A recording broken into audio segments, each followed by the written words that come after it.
तीन काम। एक बार दो गरीब दोस्त एक सेठ के पास काम मांगने जाते हैं। कंजूस सेठ उन्हें फौरन काम पर रख लेता है और पूरे साल काम करने पर साल के अंत में दोनों को 12-12 स्वर्ण मुद्राएं देने का वचन करता है। साथ ही सेठ यह भी कहता है कि अगर उन्होंने काम ठीक से नहीं किया तो उस एक गलती के बदले 4 स्वर्ण मुद्राएं वह उनके तनख्वाह से काट लेगा। दोनों दोस्त सेठ की बात मान जाते हैं और पूरे साल कड़ी मेहनत करते हैं, दौड़ दौड़ कर सारे काम करते हैं और सेठ की हर आदेश का पालन करते हैं। इस तरह पूरा साल बीत गया। दोनों सेठ के पास 12-12 स्वर्ण मुद्राएं मांगने जाते हैं, पर सेठ बोलता है कि अभी साल का आखिरी दिन पूरा नहीं हुआ और मुझे तुम दोनों से आज ही 3 और काम करवाने हैं। दोनों हैरान थे, पर कर भी क्या सकते थे। सेठ ने 3 काम बताने शुरू किए। पहला काम, छोटी सुराही से बड़ी सुराही डालकर दिखाओ।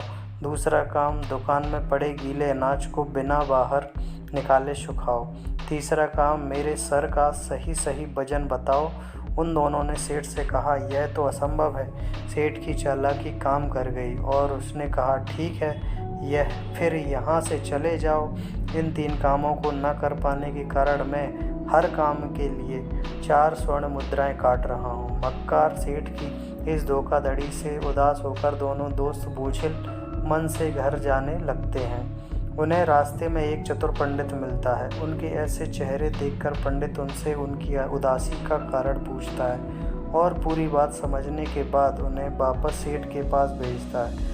दोनों सेठ के पास जाते हैं और बोलते हैं, सेठ जी, अभी आधा दिन बाकी है, हम आपके तीनों काम कर देते हैं। सेठ हैरान था और सोचा कि उसका क्या बिगड़ेगा। वह तीनों दुकान में जाते हैं। दोनों दोस्त अपना काम शुरू कर देते हैं। वह बड़ी सुराही को तोड़ तोड़ कर उसके टुकड़े कर देते हैं और उन्हें छोटी सुराही के अंदर डाल देते हैं। सेठ मन मसोल कर रह जाता है, पर कुछ कर नहीं पाता। इसके बाद दोनों गीले अनाज को दुकान के अंदर फैला देते हैं तो सेठ बोल पड़ता है कि इसे फैलाने से यह कैसे सूखेगा, इसके लिए तो धूप और हवा चाहिए, देखते जाइए। ऐसा कहते हुए दोनों मित्र हथौड़ा उठा आगे बढ़ जाते हैं और दुकान की दीवार और छत तोड़ डालते हैं, जिससे वहां हवा और धूप दोनों आने लगती है। क्रोधित मित्रों को सेठ और उसके आदमी देखते रह जाते हैं, पर किसी की भी उन्हें रोकने की हिम्मत नहीं होती।